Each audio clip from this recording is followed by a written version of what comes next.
I need a show of hands this morning. Take a little poll. How many people remember Art Linkletter? Does anybody remember Art Linkletter? Art Linkletter, if you two didn't raise your hands, that's something's wrong. Art Linkletter had a television show years ago, and the television show was called Kids Say the Darndest Things. And it was very, very funny because kids will say the darndest things. And you people with kids know that. Kids really, up to like 5, they have no filter at all. Isn't it a beautiful thing though, because they're so honest. So he would get them up and ask them questions. He'll ask them a few questions.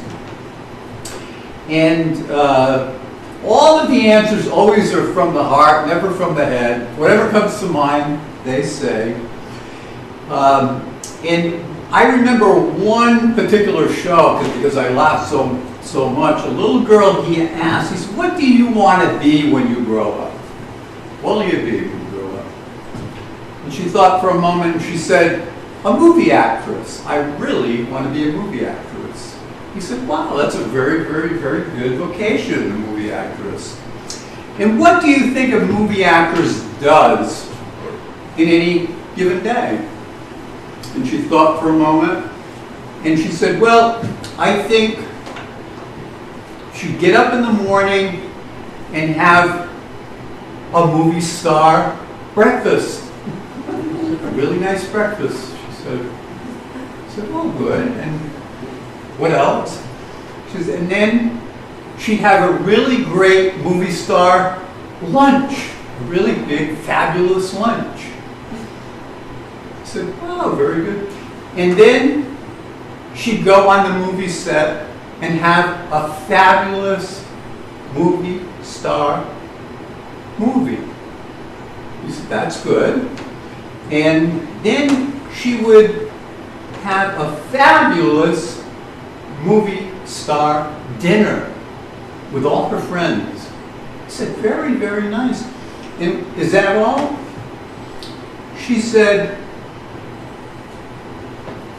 "I don't know," she said. "Let me think." She said, yes. She would go to bed later that night with another movie star."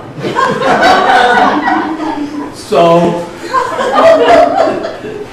in the 1960s, this was really risque. Today, maybe not so much.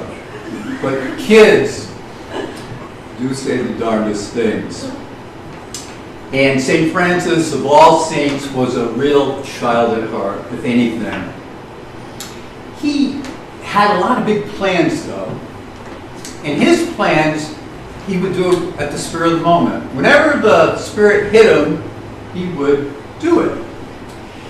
So his biggest plan was to have men and women follow him in a religious order, and they wore a habit very much like Father Michael wears. And these men and women were going to follow a certain rule that he wrote. You know, everybody has rules.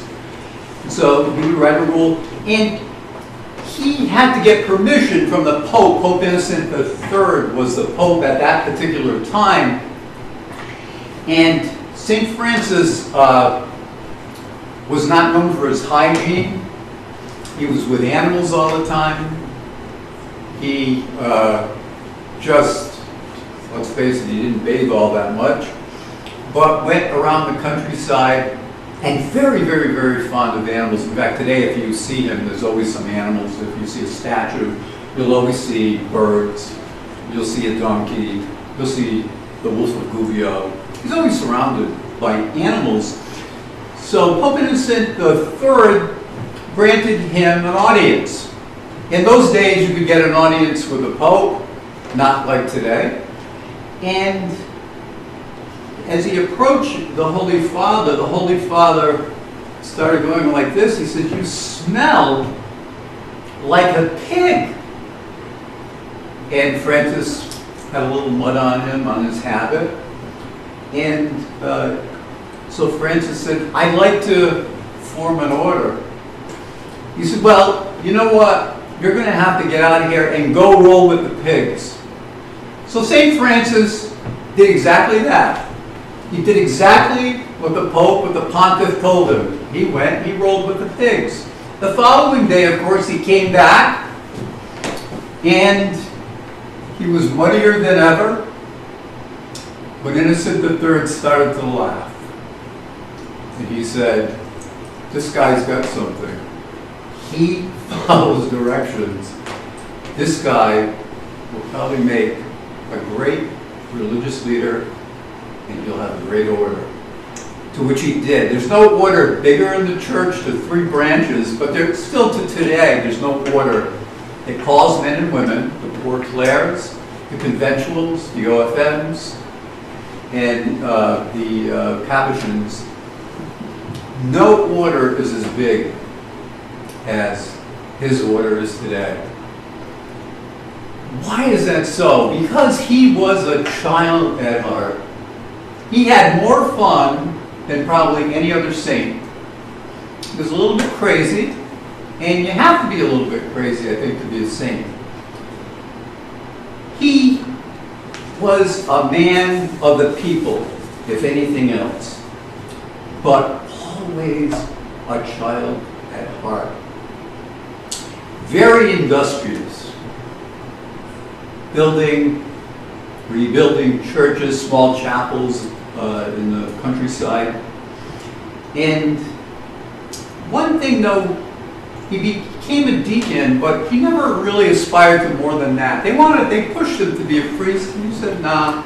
They pushed him to be a deacon. He didn't want to even be that. He just wanted to be a poor beggar who went from town to town, inspiring and encouraging people to follow this man called Jesus. He held no degrees at all, not even a high school degree. He was a man that, instead of book knowledge, had a lot of heart knowledge of God. And when I was thinking of him yesterday, I said, he's very much, you know, Mary and Martha in the New Testament were really good friends of Jesus. Now, Martha, if you remember, oh my God, she's constantly cleaning. What do you want an appetizer, Jesus? What do you want? She's constantly running around. Very industrious, very, very, very smart. And they also, they believe, funded Jesus' ministry. So she had a few shekels. But always running around. Now her sister, Mary, just the opposite. Mary could care less if the house was dusted, as long as she sat at the feet of the Master Jesus. And finally, her sister Martha was a little bit perturbed and said to Jesus, could you tell my sister, I'm paraphrasing now, could you tell my sister to shake her fanny? Because I'm doing all the work over here. And Jesus said to her, my dear Martha, you're worried about many things, but Mary has chosen the better part. Mary sat at the feet of Jesus, once again with no degree, no theologian, not a great smart person, probably had a really, really difficult life, and she sat at the feet of Jesus. And that's all she wanted to do, is sit and listen to what he had to say. She was mesmerized, as everyone who met Jesus, at his words. In the church through the centuries, Mary is the symbol for monks. Mary is the contemplative. She's the one who sits in silence and doesn't utter a word. very, very quiet. But she takes in and she soaks in the one thing that probably Martha will never have. She soaks in the love of God, the love of Jesus Christ, like a sponge. She couldn't get enough of it. She couldn't get enough of that message. But the biggest thing, she couldn't get enough of the love of Jesus Christ for her. She could feel it. It was palpable. When you were with Jesus, it was you and Jesus. Nobody else. Just you and the Master. You and your friend. This is why she is the patroness of all contemplatives, whether they're Carthusians or Trappists, Franciscans. If you have any means of being a contemplative, Mary is your woman. Mary is your saint. We have a picture of her on the stained glass over there. You see her, she's running to the tomb when Jesus dies. She's running and she's going to perfume his body. That's what they did in those days before burial. And she was always there first because for Jesus, she was always going to be his first, always. My brothers and my sisters, there is only one word that describes Mary, that describes all of the saints who were contemplative, and that word is love. Not knowledge, how much knowledge you have. That's BS. A priest once told me the road to heaven is paved with the skulls of theologians and priests. And I do believe that. But those that have love in their heart, like Mary Magdalene, those are the ones to chase after. So today, on the feast of St. Francis, which is actually tomorrow, today he died, they call it the Transitus. It's a transitus, it's just like it sounds, a transition from life to life. Not to death, but to life. So today we celebrate that feast of St. Francis. And I know Francis and Magdalene were compatriots. He loved, in his writings, he loved her because she loved so much.